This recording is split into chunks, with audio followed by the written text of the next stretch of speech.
Missing ಕಂಪ್ನಿಯಲ್ಲಿ clear ಆಗುತ್ತಿಲ್ಲ. ಅದೇ ಅವರಿಗೆ ಕೆಲವು ದಕ್ಷಿಣ ಕೊಟ್ಟವರಿಗೆ ಆ ಫೈಲ್ ಕ್ಲಿಯರ್ ಆಗ್ತವೆ. ಇಲ್ಲದ್ರೆ ರೈತರು ಪ್ರತಿನಿತ್ಯ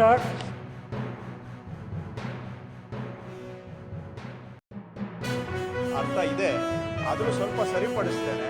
ಈಗ ಮಾನ್ಯ ಸಭಾಪತಿಗಳೇ, ಈ ಏಕ ವ್ಯಕ್ತಿ ಪೋಡಿ ಮಾಡೋದಕ್ಕೆ ಸಂಪೂರ್ಣವಾಗಿ ಬಂದ್ ಮಾಡಿದ್ದೇವೆ. ಈಗ ಅರ್ಜಿಗೆ ನಾವು ಕಾಯ್ತಾ ಇಲ್ಲ, ಸರ್ಕಾರನೇ ಎಲ್ಲ ಮಂಜೂರಿದಾರರದ್ದು ದಾಖಲೆಗಳನ್ನು ನಾವೇ ತಯಾರು ಮಾಡಿ ನಾವೇ ಎಲ್ಲರಿಗೂ ಅಭಿಯಾನ ಮಾದರಿಯಲ್ಲಿ ಪೋಡಿ ಮಾಡಲಿಕ್ಕೆ ಮಾಡ್ತಾ ಇದ್ದೇವೆ. ಈಗ ಕೆಲಸ ನಡೆದಿದೆ. ಈಗ ಎಷ್ಟು ಮಂಜೂರಿದಾರರಿದ್ದಾರೆ ರಾಜ್ಯದಲ್ಲಿ ಅಂತ ಇವಾಗ ಹೇಮಲತಾ ನಾಯ್ಕ ಅವರು ಕೇಳಿದ್ದಾರೆ. ಅದು ಇಲ್ಲಿವರೆಗೂ ಕೂಡ ಎಷ್ಟು ಜನಕ್ಕೆ ಮಂಜೂರಾಗಿದೆ ಅನ್ನೋದು ಎಲ್ಲಿನೂ ಕರೆಕ್ಟ್ ದಾಖಲೆ ಇಲ್ಲ. ಪ್ರತಿ ಅಧಿವೇಶನದಲ್ಲಿ ಪ್ರಶ್ನೆ ಬರ್ತದೆ, ಪ್ರತಿ ಅಧಿವೇಶನದಲ್ಲಿ ಸಾವಿರಾರು ಬಾರಿ ಪ್ರಶ್ನೆ ಬಂದಿದೆ. 1000 ಉತ್ತರ ನೋಡಿದರೆ ಒಂದೊಂದು ಉತ್ತರದಲ್ಲಿ ಒಂದೊಂದು ಅಂಕಿ ಸಂಖ್ಯೆ ಇರುತ್ತೆ. ಯಾಕಂದರೆ ಇಲ್ಲಿವರೆಗೂ ಅದು ಡೇಟಾ ಇರಲಿಲ್ಲ. ಈಗ ನಾವೇನು ಮಾಡಿದ್ದೇವೆ, ರಾಜ್ಯದ ಎಲ್ಲ ಸರ್ಕಾರಿ ಜಮೀನುಗಳಲ್ಲಿ ಯಾರ್ಯಾರಿಗೆ ಮಂಜೂರಿ ಆಗಿದೆ ಅಂತ ನಾವೇನೇ 1 to 5 ಅಲ್ಲಿ ಮಾಡ್ತಾ ಇದ್ದೀವಿ. ಈಗ ಆನ್ಲೈನ್ 1 to 5 ನಾವು ಮಾಡಿದ್ದೇವೆ. ಹಾಗಾಗಿ ಇಲ್ಲಿವರೆಗೆ ಸುಮಾರು ಒಂದು 73,390 ಸರ್ವೆ ನಂಬರ್ಗಳಲ್ಲಿ ಮಂಜೂರಿದಾರರದ್ದನ್ನು ನಾವು ಪಟ್ಟಿ ಮಾಡಿದ್ದೇವೆ. ಎಷ್ಟು ಮಂಜೂರಿದಾರರಿದ್ದಾರೆ ಅಂದರೆ 2,51,000 ಮಂಜೂರಿದಾರರಿದ್ದಾರೆ.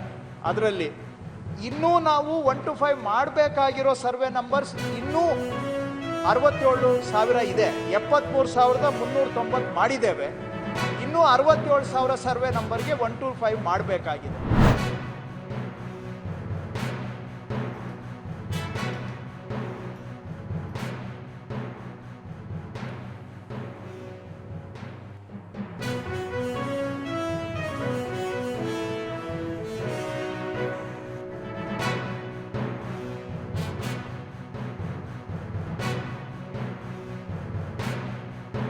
ಸ್ವಾವಲಂಬನೆ ಕಾರ್ಯಕ್ರಮದಲ್ಲಿ ನನಗೆ 10 ಲಕ್ಷ ರೂಪಾಯಿ ಗ್ರಾಂಟ್ ಸಿಕ್ತು. ಅದರಿಂದ ನಾನು ಯೂನಿಟ್ ಮಾಡಿಕೊಂಡು ನನ್ನದೇ ಓನಾಗಿ ಸ್ವಂತವಾಗಿ ನನ್ನ ಪ್ರೊಪ್ರೈಟರ್ಶಿಪ್ನಲ್ಲಿ ಮಿಷನರ್ಸ್ ಎಲ್ಲ ತಗೊಂಡು ನಂದು ಒಂದು ಉದ್ದಿಮೆ ಮಾಡಿಕೊಂಡು ಅಭಿವೃದ್ಧಿ ಮಾಡ್ಕೊಂಡಿದ್ದೀನಿ.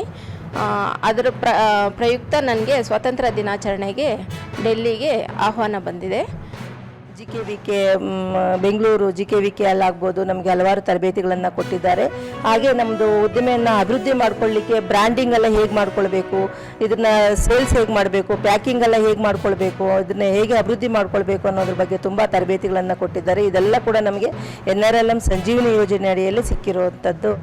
ಒಳ್ಳೆ ಉಂಡೆಗಳು ಮಾಡ್ತಾರೆ, ಮಕ್ಕಳಿಗೆಲ್ಲನೂ ಒಳ್ಳೆ ಗುಣಮಟ್ಟದ ರೀತಿಯಲ್ಲಿ ಒಳ್ಳೆ ಉಂಡೆಗಳು ಮಾಡ್ತಾರೆ.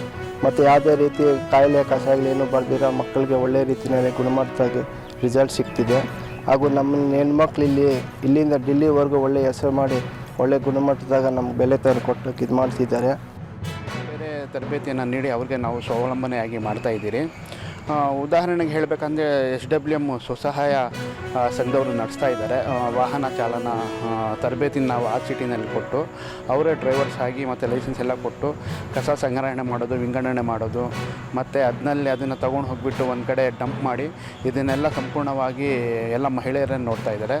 ಸ್ವಸಹಾಯ ಗುಂಪಿನ ಸದಸ್ಯರಾದ ಶ್ರೀಮತಿ T ಜಯಸುಧಾ ಅವರು ಈ ಸಂಜೀವನಿ ಯೋಜನೆಯನ್ನು ಪಡೆದುಕೊಂಡು ಸಾಕಷ್ಟು ಯಶಸ್ಸನ್ನು ಕಂಡಿದ್ದಾರೆ. ಈ ಅವರ ಯಶಸ್ಸನ್ನು ಗುರುತಿಸಿ 78ನೇ ಸ್ವಾತಂತ್ರ್ಯ ದಿನಾಚರಣೆ ಸಮಾರಂಭದ ಅಂಗವಾಗಿ ಈ ಸಮಾರಂಭವನ್ನು ವೀಕ್ಷಣೆ ಮಾಡಲು ಡೆಲ್ಲಿಗೆ ಅವರಿಗೆ ಆಹ್ವಾನ ಬಂದಿರುತ್ತದೆ. ಇದು ನಮ್ಮ ಜಿಲ್ಲೆಗೆ ಹೆಮ್ಮೆಯ ವಿಷಯವಾಗಿದೆ.